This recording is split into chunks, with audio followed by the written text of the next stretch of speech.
आजम भाई आज पहली दफ़ा जो है वो हाई कोर्ट बाहर आए हैं, ये बताएं कि लंदन में बड़ी अहम मुलाकात हुई है। नवाज शरीफ जो है वो आइंदा इलेक्शन में है, पहले मुल्क वापस आ जाएंगे, इस हवाले से क्या इंशाअल्लाह कुछ हेल्थ इशूज़ भी हैं, बाकी मामला भी आपके सामने हैं।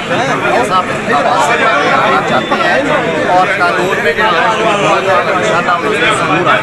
अच्छा सर, ये फरमाइएगा कि लंदन में जो मुलाकात हुई उसके बारे में ये कहा जा रहा है कि शायद पाकिस्तान मुस्लिम लीग नवाज़ के ऊपर बहुत प्रेशर आ चुका है और वो एक ट्रैप में फंस चुकी है और अब उससे खलासी चाह रही है और कुछ गाइडलाइंस लेने के लिए वहाँ पर लोग मौजूद हैं। क्या होने जा रहा है, क्या एक्सपेक्टेशंस हैं, क्या करने जा रहे हैं आप लोग? कोई ट्रैप नहीं है जी। पाकिस्तान की तमाम जो जमहूरी सियासी जमातें हैं वो इस कोलिशन का हिस्सा हैं। मुल्क पे मुश्किल वक्त है, मुआशी तौर पर तबाही करके गई है इमरान हुकूमत और ऐसे वक्तों में इकट्ठ में ही बरकत होती है और इंशाअल्लाह चलेगी। इलेक्शन की टाइमिंग के बारे में इलेक्शन कमीशन खुद ये कह चुका है कि उन्हें 6 से 7 माह दरकार है, उससे पहले मुमकिन नहीं है।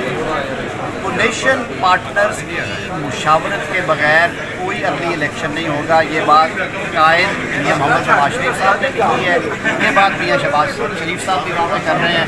इसी बाबत ही कुछ जो मुशावरत है वो वापस आगे भी होगी और ये ट्रैप नहीं होते।